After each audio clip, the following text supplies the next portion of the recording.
നമസ്കാരം. തത്വമയി ന്യൂസിലേക്ക് സ്വാഗതം. ഇന്ന് നമ്മോട് ഒപ്പം ഉള്ളത് ആ, രാഷ്ട്രീയ നിരീക്ഷകനും ഭൗമശാസ്ത്രജ്ഞനുമൊക്കെ ആയ പരിസ്ഥിതി ശാസ്ത്രജ്ഞനുമൊക്കെ ആയ ശ്രീ സുഭാഷ് ചന്ദ്രബോസ് സാറാണ്. സ്വാഗതം സാർ. നമസ്കാരം. ആ, സാർ, നമ്മുടെ ഇലക്ഷൻ, കേരളത്തിലേക്കുള്ള നിയമസഭാ തിരഞ്ഞെടുപ്പിൻ കഴിഞ്ഞു ഇന്നലെ.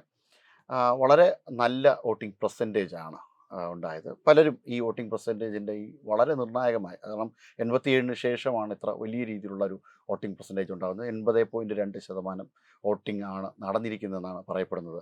എന്തായാലും എന്തായിരിക്കാം, എന്തിനുള്ള ഒരു സൂചനയായിരിക്കാം ഈ വോട്ടിംഗ്? ബാക്കി കേരളത്തിലെ ആദ്യമായിട്ടാണ്, ഞാൻ എൻ്റെ ഒരു നിരീക്ഷണം വെച്ച് പറയുകയാണെങ്കിൽ, ആദ്യമായിട്ടാണ് ഒരു മുഖ്യമന്ത്രി അദ്ദേഹത്തിൻ്റെ തന്നെ PR വർക്കിലൂടെ ഞാനാണ് എല്ലാം, ഉം. മറ്റാരുണ്ട് ഇവിടെ ഉം. എന്ന് ചോദിക്കും. നമ്മൾ ഒരു സിനിമയിൽ കൊച്ചിൻ ഹനീഫ ഒരു സിനിമയിൽ വന്നിട്ട് മാർക്കറ്റിൽ വന്നിട്ട് ഈ കർച്ചീഫെല്ലാം കെട്ടി അണ്ടർവെയറൊക്കെ ഇങ്ങനെ വലിയ നിക്കറൊക്കെ ഇട്ടിട്ട് കൈലിയൊക്കെ കൊടുത്ത് ഒരു ചെറിയ കത്തിയൊക്കെ വെച്ചുകൊണ്ട് ഇങ്ങനെ കറക്കി ചോദിക്കും, ആരുണ്ടോടാ ഇവിടെ എന്നൊക്കെ ചോദിക്കും. എന്ന് പറഞ്ഞാൽ മറ്റാരുമില്ല, ഐ ആം ദ കിങ് എന്ന് പറയുന്ന ഒരു ഒരു കാഴ്ചപ്പാട് ഈ തെരഞ്ഞെടുപ്പിൽ കണ്ടു. അത് പിന്നെ 57-ന് ശേഷം ആദ്യമായിട്ടാണ് അങ്ങനെ ഞാൻ എന്ന ഒരു ആളിന്, ഒരു വ്യക്തി, പിണറായി എന്ന് പറഞ്ഞൊരു വ്യക്തിയെ സ്വയം പ്രൊജക്റ്റ് ചെയ്ത്, പാർട്ടി പോലും അല്ല പ്രൊജക്റ്റ് ചെയ്തത്, സ്വയം പ്രൊജക്റ്റ് ചെയ്തുകൊണ്ട് 270 കോടി രൂപ വരെ അതിൻ്റെ ഈ ഫ്ലെക്സും ബോർഡും വയ്ക്കാൻ വേണ്ടി മാത്രം, KSRTCയിലൊക്കെ ഒട്ടിക്കുന്നതിന് വേണ്ടി മാത്രം PRD 272 കോടി രൂപ ചിലവാക്കേണ്ട വിവരാവകാശം വഴി പുറത്തു വന്ന തുകയാണ്. അങ്ങനെ ചെയ്ത ഒരു തെരഞ്ഞെടുപ്പ് ചരിത്രത്തിൽ ആദ്യമാണ്. അപ്പോൾ ഇപ്പോഴത്തെ ആവശ്യത്തിലെ തെരഞ്ഞെടുപ്പിൻ്റെ ഏറ്റവും വലിയൊരു പ്രത്യേകത വികസനവും ഈ പറഞ്ഞ പ്രശ്നങ്ങളുമായിട്ടുള്ള ഒരു ഒരു ചർച്ചയാണ് ഇപ്പോഴത്തെ തെരഞ്ഞെടുപ്പിൽ നടന്നത്. അങ്ങനെ ഒരു അപ്രമാദിത്വത്തോടുകൂടി ഒരു ഡിക്റ്റേറ്റർ പോലെ ഒരാൾ വേണ്ട എന്നാണ് UDF വന്നാൽ കേരളം തീരുമാനിക്കുക. കാരണം അങ്ങനെ ഒരു ഡിക്റ്റേറ്റർ വേണ്ട. അങ്ങനെ പിന്നെ കടക്ക് പുറത്തെന്ന് പറയുന്ന, വീട്ടിൽ പോയി ചോദിക്കാൻ പറയുന്ന, പത്രക്കാരോട് 2 ചോദ്യം ചോദിച്ചാൽ ഉടൻ തന്നെ പിന്നെ 3ാമത് ചോദിക്കാൻ സമ്മതിക്കാത്ത, പാർട്ടി എന്ത് തെറ്റ് ചെയ്താലും അതിനെ ന്യായീകരിക്കുന്ന, പാർട്ടിക്കാരായിട്ടുള്ള ആളുകൾക്ക് വേണ്ടി പിൻവാതിൽ വഴി നിയമനം കൊടുക്കുന്ന, PSCയെ നോക്കുകുത്തിയാക്കി നിർത്തിയിട്ടുള്ള, KSRTCയിൽ 10 വർഷമായി ഒരു നിയമനവും നടത്താത്ത, KSRTCയിലെ ഡ്രൈവർമാർക്കും പിന്നെ പിന്നെ സർവീസിലുള്ളവർക്ക്, അതായത് സർവീസിലുള്ളവർക്കും റിട്ടയർ ആയവർക്ക് 2 തരത്തിലുള്ള DA, ഇപ്പോൾ സുപ്രീം കോടതി അത് പിടിച്ചായിരുന്നു, 2 തരത്തിലുള്ള DA കൊടുക്കുന്ന, അങ്ങനെ ഒരുപാട് എന്താ പറയുക കാര്യങ്ങൾ. അതേസമയം പിണറായി വിജയൻ കിഫ്ബി വഴിയും അല്ലാതെയും കുറേ വികസന പ്രവർത്തനങ്ങൾ നടത്തിയിട്ടുണ്ട്. സ്കൂളുകൾ, കോളേജുകൾ, റോഡ്, പാലം എന്നൊക്കെ പറഞ്ഞ് കുറേ കാര്യം. ഇപ്പോൾ കേന്ദ്ര ഗവൺമെൻറ്റിൻ്റെ സ്കീമുകളൊക്കെ ഒരുപാട് ഇവിടെ എടുത്ത്, ഇപ്പോൾ റോഡൊക്കെ ഒരുപാട് വന്നല്ലോ, റെയിൽവേയുടെ വികസനം വന്നു, ഒരുപാട് സ്ഥലങ്ങൾ, ഇതെല്ലാം കേന്ദ്രത്തിൻ്റെ ആണെങ്കിലും പിന്നെ ഇപ്പം അതുപോലെ 10 വർഷം പവർ കട്ടില്ല. 10 വർഷം പവർ കട്ടില്ലാത്തത് നമുക്കല്ല, ഈ രാജ്യത്തൊരിടത്തും പവർ കട്ടില്ല. മാത്രമല്ല അത് കേന്ദ്ര ഗവൺമെൻറ്റും അദാനിയൊക്കെയാണ് എന്ത് ചെയ്യുന്നത്, പവർ ഉൽപ്പാദിപ്പിക്കണം. നമ്മൾ കാശ് കൊടുത്ത് വാങ്ങിക്കുന്നു, നമുക്ക് തരുന്നു, അത്രയേ ഉള്ളൂ. പിന്നെ റേഷൻ കേന്ദ്രത്തിൽ നിന്ന് കൊടുക്കുന്നതല്ലേ, പിന്നെ കുടിവെള്ളം കേന്ദ്രത്തിൽ നിന്ന്, ജലജീവ മിഷനാണ്. അപ്പോൾ അതുകൊണ്ട് അതൊക്കെ കൂടി എൻ്റേതാണ് എന്ന് പറഞ്ഞ് വരുന്ന ആ ഒരു ജനാധിപത്യ വിരുദ്ധത നമ്മൾ എന്ത് ചെയ്യുന്നില്ല, അംഗീകരിക്കുന്നില്ല. തുടർ ഭരണമല്ല ഇവിടെ ചോദ്യം ചെയ്യുന്നത്. എന്തേ മോദിയുടെ തുടർ ഭരണം ആദ്യം ചോദ്യം ചെയ്യുന്നില്ലല്ലോ? നമ്മൾ ചർച്ച ചെയ്യണം. തുടർ ഭരണമല്ല ആളുകൾ ചോദ്യം ചെയ്യുന്നത്, പിണറായിയുടെ തുടർ ഭരണമാണ് ചോദ്യം ചെയ്യുന്നത്. പിണറായിക്ക് പകരം മറ്റൊരാളാണ് ഈ തെരഞ്ഞെടുപ്പിൽ നിന്നെങ്കിൽ ഈ തുടർ ഭരണത്തെ ആരും എന്ത് ചെയ്യില്ലായിരുന്നു, അങ്ങനെ ചോദ്യം ചെയ്യത്തില്ലായിരുന്നു. ഇപ്പോൾ ശൈലജ ടീച്ചറോ മറ്റാരെങ്കിലും ആണ് ഈ തെരഞ്ഞെടുപ്പ് ഇപ്പോൾ നയിച്ചിരുന്നെങ്കിൽ അങ്ങനെ ചോദ്യം ചെയ്യില്ല. മാത്രമല്ല ഒരു നയനാർ മോഡൽ, VS മോഡലിലാണ് പിണറായി ഓടിയിരുന്നെങ്കിലും ആരും കയറി എന്ത് ചെയ്യത്തില്ലായിരുന്നു. ഇത് ഒൺമാനായിട്ട് ഒരു മല്ലയുദ്ധത്തിലേക്ക് ആളുകളെ ക്ഷണിക്കുന്ന തരത്തിലുള്ളൊരു തോന്നൽ ഉണ്ടാക്കിയെടുക്കാൻ ആർക്ക് കഴിഞ്ഞു? പിണറായി കഴിഞ്ഞു. അതുകൊണ്ട് തന്നെ 99 സീറ്റാണ് യഥാർത്ഥത്തിൽ LDFനുള്ളത്. ഇവിടെ 99 MLA-മാരുണ്ട്. ആ MLA-മാരൊന്നും അത്ര മോശക്കാരല്ല. ആ MLA-മാരെല്ലാം കുറേ ജനങ്ങളുമായിട്ടൊക്കെ ബന്ധപ്പെട്ട് നിൽക്കുന്നവരും അഴിമതിക്കാരൊന്നും അല്ല. പക്ഷെ എന്നിട്ടും അട്ടിമറി വിജയങ്ങൾ ഇപ്പോൾ കേൾക്കുന്നു. തിരുവനന്തപുരത്ത് വാമനപുരം TK മുരളി തോറ്റു പോകുന്നു വെക്കുന്നു. കാട്ടാക്കടയിൽ IB സതീഷ് ജലവും സമൃദ്ധി എന്നൊക്കെ പറഞ്ഞ് കുറേ കാര്യങ്ങൾ ചെയ്തെന്ന് പറയുന്ന ആളാണ്. അവിടെ ഇപ്പോൾ അട്ടിമറി കേൾക്കുന്നു. അട്ടിമറി എന്ന് പറഞ്ഞാൽ കോൺഗ്രസിൻ്റെ പേര് കേൾക്കുന്നു. BJPക്ക് ഒരു 4-5 സീറ്റ് ഇപ്പോൾ കേൾക്കുന്നുണ്ട്. 2 മുതൽ 9 വരെ സീറ്റ് BJPയുടെ പേരിൽ കേൾക്കുന്നു. നാട്ടിക, ആറ്റിങ്ങൽ, അതുപോലെ മണലൂരൊക്കെ വലിയ മത്സരമാണ് നടക്കുന്നത്. വടക്കാഞ്ചേരി, പിന്നെ നമ്മുടെ എന്താണ് പത്മജ മത്സരിക്കുന്ന തൃശ്ശൂർ, അതുപോലെ ശോഭാ സുരേന്ദ്രൻ മത്സരിക്കുന്ന പാലക്കാട്, മഞ്ചേശ്വരം, അശ്വിനി മത്സരിക്കുന്ന കാസർഗോഡ്, ഇങ്ങനെ ഒരു 8-10 മണ്ഡലങ്ങൾ വലിയ ഒരു ഹൈപ്പിലാണ് BJP നിൽക്കുന്നത്. 10-30 മണ്ഡലങ്ങളിൽ BJP 2ാം സ്ഥാനത്ത് വരും. അപ്പോൾ അങ്ങനെ നിൽക്കുന്ന ഒരു തെരഞ്ഞെടുപ്പിലേക്ക് പോയത് ഇതൊരു വലിയ പ്രശ്നമാണ്. കാരണം ഈ പിണറായി വിജയൻ വിചാരിച്ചത് ഇങ്ങനെ ഒരു ഹൈപ്പൊക്കെ ഉണ്ടാക്കിയാൽ, മുഖ്യമന്ത്രി എന്നുള്ള നിലയിൽ ഉണ്ടാക്കിയാൽ മതന്യൂനപക്ഷങ്ങൾ കൂടെ നിൽക്കുമെന്ന് വിചാരിച്ചു. പക്ഷേ മതന്യൂനപക്ഷങ്ങളിൽ ക്രിസ്തീയ സമുദായം ഒന്നടങ്കം UDFിലേക്കാണ് പോയിരിക്കുന്നത്. അതുപോലെ ഹിന്ദു പിന്നെ മറ്റേ ഉണ്ടല്ലോ നമ്മുടെ മുസ്ലിം സമുദായത്തിൽ നല്ലൊരു ഭാഗം ആരും കൂടെ പോയിട്ടുണ്ട്, UDFിൻ്റെ കൂടെ പോയിട്ടുണ്ട്. അതിനകത്ത് SDP കുറച്ച് വോട്ടാണ് എവിടെ കിട്ടുന്നത്, ഈ CPMന് കിട്ടുന്നത്. ബാക്കി മുഴുവൻ വോട്ടും ആർക്ക് പോകും? അത് UDFിന് തന്നെ പോകും. അതാണ് പല മണ്ഡലങ്ങളും അറിയാൻ പോകുന്നത്. എന്നാൽ ഹിന്ദു വോട്ടിൽ നായർ വോട്ട് 3ആയിട്ട് പിരിയും. കാരണം രമേശ് ചെന്നിത്തല, തിരുവഞ്ചൂർ രാധാകൃഷ്ണൻ, കെ മുരളീധരൻ, ഇങ്ങനെ നായർ കാൻഡിഡേറ്റ്സ് ഒരുപാട് എവിടെയുണ്ട്, UDFിലുണ്ട്. അതുകൊണ്ട് തന്നെ നായർമാരുടെ കുറച്ച് വോട്ട് ആർക്ക് കിട്ടും? UDFിന് കിട്ടും. കുറേ വോട്ട് ആർക്കും കിട്ടും? LDFിന് കിട്ടും. 1% നല്ലൊരു ശതമാനം വോട്ട് ആർക്കും കിട്ടും? BJPക്കും കിട്ടും. അതുപോലെ ഈഴവാസ് വോട്ട് ഇന്നത് വരെ കിട്ടിക്കൊണ്ടിരുന്നത് ആർക്കാണ്? CPMനാണ്. ആ വോട്ടിൽ വലിയൊരു മാറ്റം ഉണ്ടാകും. ആ വോട്ട് ആർക്ക് കിട്ടും? BJPക്ക് കിട്ടും. 4% തുടങ്ങിയ BJP 19% വരെ എത്തി നിന്നു. ഇനി പിന്നെ 16 ആയെങ്കിലും 19% വരെ എത്തി നിന്നു. ഇനി അതൊരു 20%-ലേക്ക് പോയാൽ അത്ഭുതപ്പെടാനില്ല. ആ പെർസെൻറ്റേജ് ആയിരിക്കുമല്ലേ ഇതിൻ്റെ ഒരു വളരെ അതിനിർണായകമായ പെർസെൻറ്റേജ് ആയിരിക്കും. 2 മുന്നണിയെ സംബന്ധിച്ചിടത്തോളം ഇത് ലാസ്റ്റ് വണ്ടിയാണ്. അതാണ് ഈ തെരഞ്ഞെടുപ്പിൻ്റെ മറ്റൊരു പ്രത്യേകത. എന്താ ലാസ്റ്റ് വണ്ടി? UDF തോറ്റുപോയാൽ, ഇനി ഒരു 15-ാം വർഷത്തിലേക്കും അവർ തോറ്റുപോയാൽ വലിയ ആഭ്യന്തരമായി അവർക്ക് നിൽക്കാൻ പറ്റില്ല. LDF ആണെങ്കിലും 5 വർഷം കൂടെ LDFിന് ഭരണമില്ലെങ്കിൽ, ഈ 5 വർഷം ഭരണമില്ലെങ്കിൽ ഇന്ത്യയിൽ ഒരു സ്റ്റേറ്റിലും LDF ഇല്ല. എല്ലാവരും കൂടി ആരെ വിരലിൽ ചൂണ്ടും? പിണറായിക്കെതിരെ വിരൽ ചൂണ്ടും. അതിനകത്ത് ഉണ്ടാക്കാൻ പോകുന്ന ആഭ്യന്തര കലാപം ചെറുതായിരിക്കില്ല. കാരണം പഞ്ചായത്ത് തെരഞ്ഞെടുപ്പ് നമ്മൾ കണ്ടതാണ്. ചെറിയ തോൽവി വന്നിട്ട് പോലും 530, 430 വന്നിട്ട് പോലും ഒരുപാട് ചോദ്യം ചെയ്യലുകളൊക്കെ മടിച്ചു നിൽക്കുന്നവരൊക്കെ എല്ലാവരും കൈ ചൂണ്ടും. ഇത് തെറ്റായിപ്പോയി എന്നൊക്കെ പറഞ്ഞ് പ്രായത്തിൻ്റെ പ്രശ്നം പറയും, സ്ഥാനാർത്ഥി നിർണയിച്ച കാര്യം പറയും, പല കാര്യങ്ങൾ പറഞ്ഞ് കൈ ചൂണ്ടും. അതുകൊണ്ട് CPMനെ സംബന്ധിച്ചിടത്തോളം ഇത് ലാസ്റ്റ് വണ്ടിയാണ്. UDFിനെ സംബന്ധിച്ചും ലാസ്റ്റ് വണ്ടിയാണ്. BJPയെ സംബന്ധിച്ച് ഇത് ലാസ്റ്റ് വണ്ടിയല്ല, അവരുടെ ഫസ്റ്റ് വണ്ടിയാണ്. അവർ തുടങ്ങിയിട്ടേ ഉള്ളൂ. അവർക്ക് ഇനി കൂടെ പിന്നെ വേറൊരു കാര്യം കൂടി ഈ തെരഞ്ഞെടുപ്പിൽ നമ്മൾ കാണേണ്ട ഒരു രാഷ്ട്രീയമുണ്ട്. BJP നാളിതുവരെ BJP അസ്പൃശ്യരായി നിന്നവരാണ്, അല്ലെങ്കിൽ കയറിക്കൂടാത്തവരാണ്, തൊട്ടുകൂടാത്തവരൊന്നും നിന്നത് മാറി എല്ലാ പാർട്ടിക്കാരും CPMകാർക്ക് കടുകട്ടി CPMമാർക്ക് വരെ മെമ്പർഷിപ്പ് എടുക്കാം, ഞങ്ങൾ അങ്ങോട്ട് പോകുന്നു. സ്മിത വിശ്വംഭരൻ എന്ന് പറയുന്ന മറ്റേ വർക്കലയിൽ ഒരു വനിത ഇപ്പോൾ വന്നല്ലോ, അവിടെ മത്സരിക്കുന്ന BJP കാൻഡിഡേറ്റ് ഉണ്ടല്ലോ. അവർ തലേ ദിവസം വരെ എവിടെയായിരുന്നു? CPMന്റെ ഏരിയ കമ്മിറ്റി അംഗവും പഞ്ചായത്ത് പ്രസിഡന്റും പഴയ പഞ്ചായത്ത് പ്രസിഡന്റും ബ്ലോക്ക് പ്രസിഡന്റും ഒക്കെ ആയിരുന്ന ആളാണ് ഈ സ്മിത വിശ്വംഭരൻ. മറ്റുമാണ് അവർ പെട്ടെന്ന് കയറി അങ്ങ് BJP ആവുകയാണ്. അപ്പം അങ്ങനെ BJPയിലേക്ക് ആളുകൾക്ക് വരുന്നതിൽ എന്തില്ല, ഒരു തടസ്സമില്ല. അതായത് ദാറ്റ് മീൻസ് ഒരു തേർഡ് ഫോഴ്സ് ആയിട്ട് ആര് കയറി വരുന്നുണ്ട്? BJP. ഇനി ഞാൻ കാണുന്ന ഒരു കാര്യം ഇവിടെ പറഞ്ഞു, അത് ആരും ചർച്ച ചെയ്യാത്ത ഒരു പൊളിറ്റിക്സ് ആണ് ഞാൻ തത്വമയിലൂടെ പറയുന്നത്. ഒന്ന്, AK ആന്റണിയുടെ കാലം കഴിയാൻ പോകുന്നു. കാരണം അദ്ദേഹത്തിന് പ്രായമായി, സജീവ പൊളിറ്റിക്സിന് ഇപ്പം തന്നെ അദ്ദേഹം ഇല്ല. ആ ഒരു കാലം BM സുധീരൻ അങ്ങനെ ഒരു ടീമിൻ്റെ അവർ ഏജാണല്ലോ. ഇപ്പുറത്ത് പിണറായി വിജയൻ അടക്കമുള്ളവർക്കും എന്ത് സംഭവിച്ചു? ഒരു ഏജിങ്ങിലേക്ക് പോവുകയാണ്.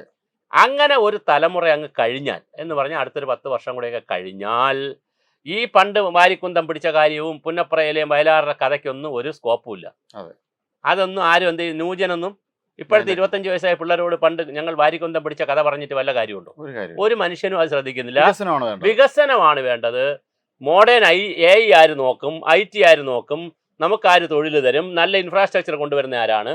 ഈ ആളുകളുടെ ഒരു രാഷ്ട്രീയമാണ് ഇനി വരാൻ പോകുന്നത്. അല്ലാതെ ആദർശാധിഷ്ഠിതമായ ലളിതമായി പുട്ടടിച്ചുകൊണ്ട് നടക്കുന്നു, അല്ലെങ്കിൽ വടയും ചായം കഴിച്ചുകൊണ്ട് നടക്കുന്നു, ഉടുപ്പിട്ടുകൊണ്ട് നടക്കുന്നു, ബനിയനിട്ടുകൊണ്ട് നടക്കണം, അങ്ങനത്തെ രാഷ്ട്രീയത്തിൻ്റെ കാലം കഴിഞ്ഞുകൊണ്ടേയിരിക്കുന്നു. അതൊരു 5-10 വർഷത്തിനകത്ത് അതെന്ത് ചെയ്യും? അതങ്ങ് കംപ്ലീറ്റ് തീരും. എന്നിട്ട് എന്തിലേക്ക് സ്വിച്ച് ഓവർ ചെയ്യും? ഈ വികസനത്തിലും അതുപോലത്തെ ദേശീയതയ്ക്കും വികസനത്തിലും ഒക്കെ വരുന്ന ഒരു പൊളിറ്റിക്സിലേക്ക് സ്വിച്ച് ഓവർ ചെയ്യുന്ന ഒരു കാലമാണ്. ഇനി വെള്ളാപ്പള്ളി നടേശൻ, അതും നമ്മൾ എടുക്കേണ്ട ഒരു വിഷയമാണ്. വെള്ളാപ്പള്ളി നടേശൻ ഇപ്പം ഇങ്ങനെ നിൽക്കുന്നത് കൊണ്ടാണ് CPMന് സപ്പോർട്ട് പോലെ പുള്ളിക്കാരൻ നിൽക്കുന്നത്. അദ്ദേഹത്തിന് വയസ്സ് 80 കഴിഞ്ഞു. അദ്ദേഹത്തിന്റെ കാലശേഷം എന്തായിരിക്കും സ്ഥിതി? അടുത്ത നേതാവാരാ? തുഷാർ വെള്ളാപ്പള്ളി. തുഷാർ വെള്ളാപ്പള്ളി ആരെ കൂടെ നിൽക്കുന്ന ആളാണ്? BJPയോടെ നിൽക്കുകയാണ്. അപ്പൊ കൃത്യമായ അതിനകത്തൊക്കെ എന്തുണ്ടാവും? വളരെ കൃത്യമായ ഡിവിഷൻസ് NSSലും SNDPയിലും ഈ സംഘടനകളിലും വരാൻ പോകുന്നു.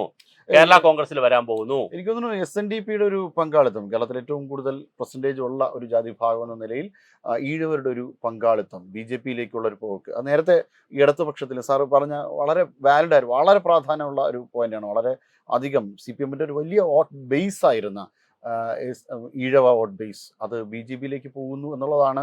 എനിക്ക് തോന്നുന്നു ഈ ആൻറ്റി ഇൻകുംബൻസി ഫാക്ടർ സ്പ്ലിറ്റായി പോവുകയല്ല, നേരെ മറിച്ച് CPM-ന്റെ ആന്റി ഇൻകുബൻസി ഫാക്ടർ പോകുന്നതോടൊപ്പം CPM-ന്റെ ഹിന്ദു വോട്ട് ബേസിനെ അത് വലിയ രീതിയിൽ ഹർട്ട് ചെയ്ത് BJP-യിലേക്ക് കൊണ്ടുവന്നതുകൊണ്ട് ആ നഷ്ടം CPM-ന് വരുന്നതാണ്. വലിയ നഷ്ടമാണ് CPM-ന് വരുന്നത്. അതാ ഞാൻ പറഞ്ഞത്.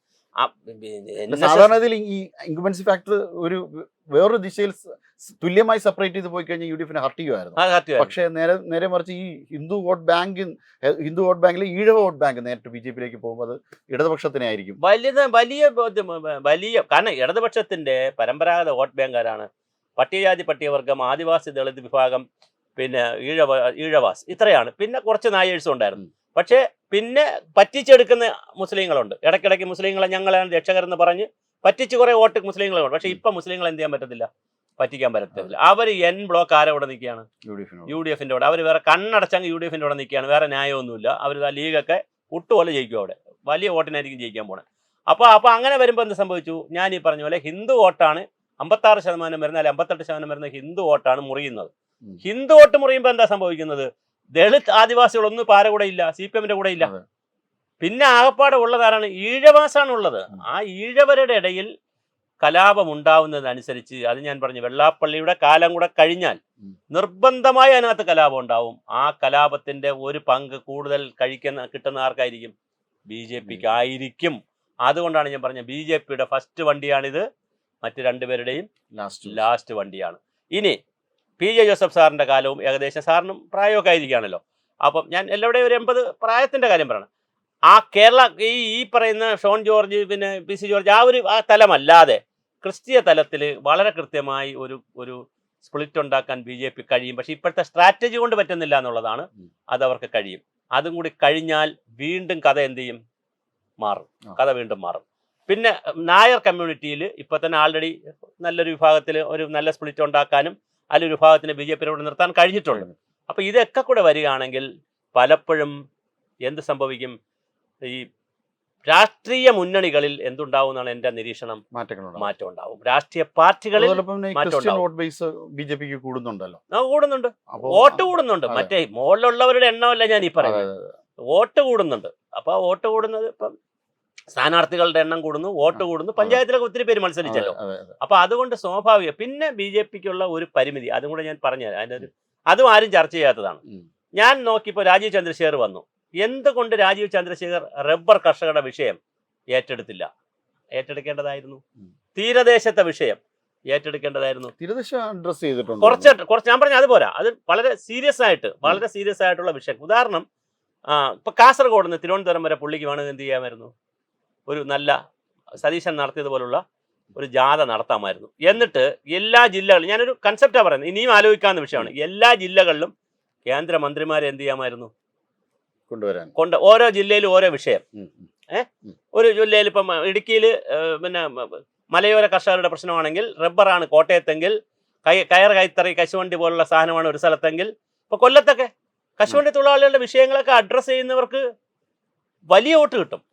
പക്ഷെ അത്തരത്തിലുള്ള വിഷയങ്ങളെ അഡ്രസ്സ് ചെയ്യാൻ ഇവർക്ക് പലപ്പോഴും ഒന്നുകിൽ സമയം കിട്ടാത്തതായിരിക്കും, അല്ലെങ്കിൽ പ്രിപ്പറേഷന്റെ സമയമായിരിക്കും, ഒക്കെ ആയിരിക്കും. അത് അഡ്രസ്സ് ചെയ്യപ്പെടേണ്ടതാണെന്നാണ് ഞാൻ പറഞ്ഞത്. യൂത്തിന്റെ വിഷയങ്ങൾ, സീനിയർ സിറ്റിസൺ ഇവിടുത്തെ ഒരു വലിയ വിഷയമാണ്, വളരെ വലിയ വിഷയമാണ് സീനിയർ സിറ്റിസന്റെ വിഷയം.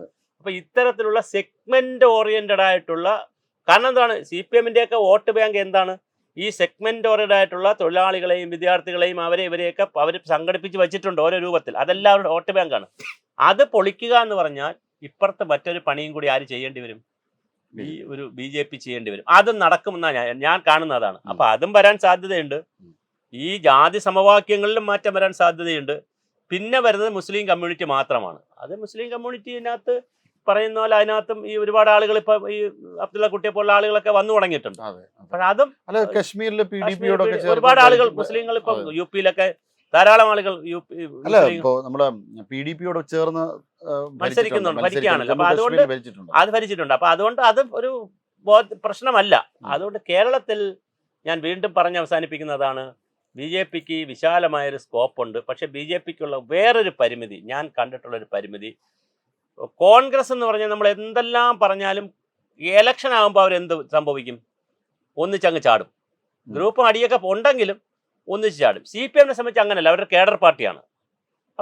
അവർ ഇരുമ്പ് ചട്ടമുണ്ട്, ജോലി ചെയ്തില്ലെങ്കിൽ പുറത്താവുമല്ലോ, അതുണ്ട്. BJP സംബന്ധിച്ചിടത്തോളം അങ്ങനെ ഒരു ഇരുമ്പ് ചട്ടയും കൊടുക്കാൻ പറ്റുന്നില്ല, ഒരു ഇരുമ്പ് ചട്ട അങ്ങോട്ട് താഴോട്ട് കൊടുക്കാൻ പറ്റുന്നില്ല. അതുപോലെ തന്നെ എല്ലാവരും എടുത്തു ചാടുന്നതിൽ ഒരു കുറവുണ്ടോ എന്നൊരു തോന്നൽ എനിക്ക് ഉണ്ട്. ഞാൻ പറഞ്ഞു തരാം. ഉദാഹരണം പറഞ്ഞാൽ ഇപ്പോൾ RSS, സംഘപരിവാർ സംഘടനകൾ, സംഘപരിവാറിന് ഒരുപാട് സംഘടനകളുണ്ട്, കുഞ്ഞു കുഞ്ഞു ഹനുമാൻ സേവ, മറ്റേത് മറിച്ചെന്ന് കുറേ സംഘടനകളുണ്ട്. ഇവരെല്ലാം കൂടി ഒന്നിച്ചെന്ത് ചെയ്യുന്നില്ല, ഒരൊറ്റ മനസ്സോടുകൂടി പല മണ്ഡലത്തിലും ഇറങ്ങുന്നുണ്ടോ എന്നെനിക്കൊരു സംശയം. ഞാൻ ഈ ചാനൽ വഴിയായിട്ടാണ് പറഞ്ഞത്, ഞാൻ എൻ്റെ ഇലക്ഷൻ ഒബ്സർവേഷൻ കൊണ്ടാണ് പറഞ്ഞത്. അതും വളരെ, അപ്പോൾ സംഘടനാപരമായും BJP കാര്യങ്ങൾ ശ്രദ്ധിക്കേണ്ടതുണ്ട്, വിഷയാടിസ്ഥാനത്തിലും കാര്യങ്ങൾ ശ്രദ്ധിക്കേണ്ടതുണ്ട്. അതിനിടയിൽ ഈ പറയുന്ന മത സംഘടനയ്ക്കകത്ത് നടക്കുന്ന അതിൻ്റെ വേറെ പിരിവുകളും ഉൾപ്പിരിവുകളുമൊക്കെ പലപ്പോഴും ചർച്ച ചെയ്യപ്പെടേണ്ടതുണ്ട്. എനിക്ക് മനസ്സിലാകാത്തൊരു കാര്യം, ഈ തുഷാർ വെള്ളാപ്പള്ളി വേണ്ടാന്ന് പറഞ്ഞത് കൊണ്ടാണോ എന്ന് എനിക്കറിയില്ല, തുഷാർ വെള്ളാപ്പള്ളിയെ രാജ്യസഭ MP ആക്കാത്ത എന്തെന്ന് ഞാൻ പലപ്പോഴും ആലോചിച്ചിട്ടുണ്ട്. തുഷാർ വെള്ളാപ്പള്ളിയെ രാജ്യസഭ MP ആക്കി മന്ത്രിയാക്കിയിരുന്നെങ്കിൽ ഈഴവ കമ്മ്യൂണിറ്റിയിൽ വലിയൊരു സ്പ്ലിറ്റ് ഉണ്ടാക്കാൻ പറ്റില്ലേ? ഞാൻ വേറെ പൊളിറ്റിക്സ് ആണ് ചോദിക്കുന്നത്, പരസ്യമായിട്ട് അങ്ങ് ചോദിക്കുകയാണ്. വേറെ പൊളിറ്റിക്സ് ഉണ്ടാക്കാൻ പറ്റില്ലേ? ചിന്തിക്കേണ്ട ഒരു കാര്യമാണ്. ഞാൻ തത്വമയി വഴി പറയല്ലേ, ലോകം കേൾക്കാനല്ലേ പറയണം. നമുക്ക് ഇതിനകത്ത് വേറെ രഹസ്യ അജണ്ട ഒന്നുമില്ലല്ലോ. പൊളിറ്റിക്സ് കൈകാര്യം ചെയ്യുന്നവരാണെങ്കിൽ പിന്നെ തുഷാർ വെള്ളാപ്പള്ളിയെ കൃത്യമായി രാജ്യസഭയിൽ കൊണ്ടുപോയി എളുപ്പമാണല്ലോ, മന്ത്രിയാക്കാൻ എളുപ്പമാണല്ലോ, എളുപ്പമാണ്. ഈഴവ കമ്മ്യൂണിറ്റിയെ പിളർക്കാൻ എളുപ്പമല്ലേ, കൂടെ നിർത്താൻ, പിളർക്കലല്ല കൂടെ നിർത്താൻ. ഇങ്ങനത്തെ ചിന്തകളിലേക്ക് എന്ത് ചെയ്യണം, BJP പോകേണ്ടതുണ്ട്. അതും ഈ രാഷ്ട്രീയത്തിലുള്ള മുന്നോട്ടുള്ള യാത്രയിൽ BJP അപ്പം BJP ആയാലും കോൺഗ്രസ്, പിന്നെ CPM-നെ സംബന്ധിച്ചിടത്തോളം ഈ വൺ മാൻ ഷോ പരിപാടിക്കിടെ കാലം കഴിഞ്ഞു. അതിന് ആളുകൾ എന്ത് ചെയ്യുന്നില്ല. അല്ലെങ്കിൽ ഇപ്പോൾ CPM അധികാരത്തിൽ വരണം. CPM അധികാരത്തിൽ വന്നാൽ ഞങ്ങൾക്ക് എന്തെങ്കിലുമൊക്കെ ആനുകൂല്യങ്ങൾ കിട്ടിയാലും കുഴപ്പമില്ല, ബാക്കി നിങ്ങൾ എന്ത് വേണോ പറഞ്ഞോ, ഞങ്ങൾ ഇതൊക്കെ സഹിച്ചോളാം, രാജാവിനെ പോലെ താങ്കൾ വാണോളൂ. ഇന്ന് വേറെ പ്രസ്താവനയുണ്ട്, അതും കൂടെ പറഞ്ഞ് നമുക്ക് ആ ഭാഗം അവസാനിപ്പിക്കും. ഇന്ന് പിതൃബിംബമാണ് ആര്, പിണറായി. ആരാ പറയുന്നത്? MA ബേബി എന്ന് പറഞ്ഞാൽ കേരളത്തിലെ ആളുകളുടെ അച്ഛനായിട്ടൊരു ബിംബമായിട്ടാണ് ഇത് പറയുന്നത്. കമ്മ്യൂണിസ്റ്റ് പാർട്ടിക്കാരാണ്. കമ്മ്യൂണിസ്റ്റ് പാർട്ടിയിൽ എന്ത് പിതൃബിംബം, ബിംബം? അവിടെ സഖാവല്ലേ ഉള്ളൂ. അപ്പൊ ഇങ്ങനെ ഒരു പാർട്ടിയെയും ഒരു സംവിധാനത്തെയും ഒരു മുന്നണി സംവിധാനത്തെയും, ഞാൻ ഇതേ ഡയലോഗ് മുമ്പ് കേട്ടിട്ടുള്ളത് മുലായം സിംഗ് യാദവിന്റെ ഒരു പ്രശ്നം നടന്നപ്പോൾ അവിടുത്തെ ഒരു DGP അടിക്കുന്ന സമയത്ത് 2014-ലോ 2015-ലോ എന്തോ ആണ്, DGP അടിക്കുന്ന സമയത്ത് ഈ അഖിലേഷ് യാദവ് പറയുന്ന കേട്ടോ, അദ്ദേഹത്തെ ഒരു ഫാദർലി ഫിഗർ ആണ് എന്ന് അഖിലേഷ് യാദവ്. ഇതൊന്നും സമൂഹം അംഗീകരിക്കുന്നില്ല. ഇത് ഒരു പ്രാവശ്യം കൂടെ വോട്ട് കിട്ടി, 2 പ്രാവശ്യം കിട്ടിയെന്ന് പറഞ്ഞിട്ടും സമൂഹം ഇതൊന്നും എന്ത് ചെയ്യുന്നില്ല, അംഗീകരിക്കുന്നേ ഇല്ല. സമൂഹം ജനാധിപത്യത്തിലാണ് വിശ്വസിക്കുന്നത്, മതേതര. ഇന്നിങ്ങനെ ഞാൻ കുറച്ചുകൂടെ പിറകിലോട്ട് നിങ്ങൾ ഇന്ത്യ ചിന്തിച്ചു നോക്കൂ. ഇവിടെ 2000 വർഷം വിദേശ രാജ്യക്കാർ വന്ന് ഭരിച്ചു, 700 വർഷത്തോളം മുസ്ലിംസ് ഭരിച്ചു. നല്ല കുറേ ഭരണാധികാരികളുണ്ട്. നല്ല മീൻസ് നമ്മുടെ തോളിൽ വല്ലാതെ കയറാത്ത ഭരണാധികാരികളും ഉണ്ടായിരുന്നു, വല്ലാതെ ഉപദ്രവിച്ച ഭരണാധികാരികളും ഉണ്ട്. അമ്പലം പൊളിച്ചവരും ഉണ്ട്, പൊളിക്കാത്തവരും ഉണ്ട്, 2 കൂട്ടരും ഉണ്ടായിരുന്നല്ലോ. എല്ലാ ഭരണാധികാരികളും കുഴപ്പമായിരുന്നു എന്ന് പറയാൻ പറ്റത്തില്ല. അതേസമയം 10,000 വർഷത്തോളം 300 വർഷത്തോളം ബ്രിട്ടീഷുകാർ ഇവിടെ വന്ന് ഭരിച്ചു. അതിന്റെ ഭാഗമായി മതപരിവർത്തനം ഇവിടെ നടത്തി. സ്കൂളുകൾ, കോളേജുകൾ, ആശുപത്രികൾ, കുഷ്ഠരോഗ ആശുപത്രികൾ, മഞ്ഞപ്പൊടി, അമേരിക്കയിൽ നിന്ന് ഇവിടെ മഞ്ഞപ്പൊടി കൊണ്ട് കൊടുക്കുമായിരുന്നു. ഞാനൊക്കെ സ്കൂളിൽ പഠിക്കുമ്പോൾ ധാരാളം മഞ്ഞപ്പൊടിയാണ് സ്കൂളിൽ തരുന്നത്. ഇതിന്റെ എല്ലാം പിന്നിൽ ഒരു മതപരിവർത്തന ചിന്ത ഉണ്ടായിരുന്നു. പക്ഷെ എന്നിട്ടും എത്ര ഹിന്ദുക്കളെ മാറ്റാൻ പറ്റി? അതാണ് ഇന്ത്യ. പട്ടിണി കിടന്നിട്ടും മതം മാറാത്ത ഇന്ത്യ. അടിയന്തരാവസ്ഥ സമയത്ത് അടിയന്തരാവസ്ഥ പ്രഖ്യാപിച്ചതിനെതിരെ പ്രതികരിച്ച ഇന്ത്യ. ആരാ പ്രതികരിച്ചത്? മലയാളിയല്ല, മലയാളി വോട്ട് ചെയ്യുകയാണ് ചെയ്തത്. പ്രതികരിച്ചത് ആരാ? പട്ടിണിപ്പാവങ്ങളായ, എഴുത്ത് വായിക്കാത്ത, റോഡിൽ പോയി നമ്മൾ ഒരു വേറൊരു ഭാഷയെ പറഞ്ഞ പിന്നെ ബാത്റൂമിൽ പോവാൻ കക്കൂസ് സ്വന്തമായി ഇല്ലാത്ത, ഓപ്പൺ സ്പേസിൽ പോയി ബാത്റൂമിൽ പോകുന്ന, കുടിവെള്ളമില്ലാത്ത പട്ടിണിപ്പാവങ്ങളുടെ ഒരു ഇന്ത്യ ആയിരുന്നല്ലോ. ഇപ്പൊ അതൊക്കെ മാറിയല്ലോ ഇന്ത്യ. ആ ഇന്ത്യയിലെ പട്ടിണിപ്പാവങ്ങൾ വോട്ട് ചെയ്തിട്ട് ആരെയാ കൊണ്ടുവന്നത്? അടിയന്തരാവസ്ഥ എടുത്ത് എവിടെ കളഞ്ഞു? കളി കളഞ്ഞു. അതുപോലെ ഈ ഭരണ ബ്രിട്ടീഷ്, ഈ ഡച്ചുകാരെ, ഈ പറഞ്ഞ സകല മുഗളന്മാരെയും സകലവരെയും പറഞ്ഞ് നിങ്ങൾ പൊക്കോണം, ഞങ്ങൾക്ക് വേണ്ട എന്താണ്? സ്വാതന്ത്ര്യമാണ്. പിണറായി വിജയൻ തെറ്റിപ്പോയ വിഷയം അതാണ്. ഞാൻ നിങ്ങൾക്ക് 100 രൂപ 1000 രൂപയും തന്നൊരു തല്ലും തന്നാൽ നിങ്ങൾക്ക് ആ പൈസ തിരിച്ചു തരാൻ പറ്റുമെങ്കിൽ നിങ്ങൾ എന്ത് ചെയ്യും? പൈസ തിരിച്ചു തന്നിട്ട് പോടാ, നിന്റെ തല്ല് വേണ്ടെന്ന് പറയും. ഇവിടെ പറഞ്ഞെന്താണ്? MM മണി അടക്കമുള്ള ആളുകൾ പറഞ്ഞെന്താണ്? കാശ് വാങ്ങിച്ച് നക്കിയിട്ട് എന്താടാ പറയണമെന്ന് ചോദിച്ചപ്പോ ജനമാ കാശ് വേണ്ടെന്ന് പറയും. അപ്പൊ ഞാൻ പറഞ്ഞു തീർക്കാൻ പോകുന്ന പോയിന്റ്, സ്വാതന്ത്ര്യവും ജനാധിപത്യവും പൗരാവകാശവും പൗരസ്വാതന്ത്ര്യവും വികസനവും തമ്മിലുള്ള മത്സരമാണ് ഇപ്പൊ നടക്കുന്നത്. പിണറായിസവും വികസനവും തമ്മിലുള്ള മത്സരമാണ്. അല്ലാതെ ഭരണവിരുദ്ധ വികാരം എന്ന് പറഞ്ഞാൽ 140 MLA-മാർക്കെതിരെ എന്നും ജനം ചിന്തിക്കുന്നൊന്നുമില്ല. പക്ഷേ പിണറായി വിജയന്റെ ഈ ഒരു ശൈലി ഉണ്ടല്ലോ, അത് ആരും ഇഷ്ടപ്പെടുന്നില്ല. ജനം ഇഷ്ടപ്പെടുന്നില്ല. മലയാളി സമൂഹം ഇഷ്ടപ്പെടുന്നില്ല. അതിന്റെ ഒരു എതിർപ്പായിരിക്കും അവിടെ വരുന്നത്.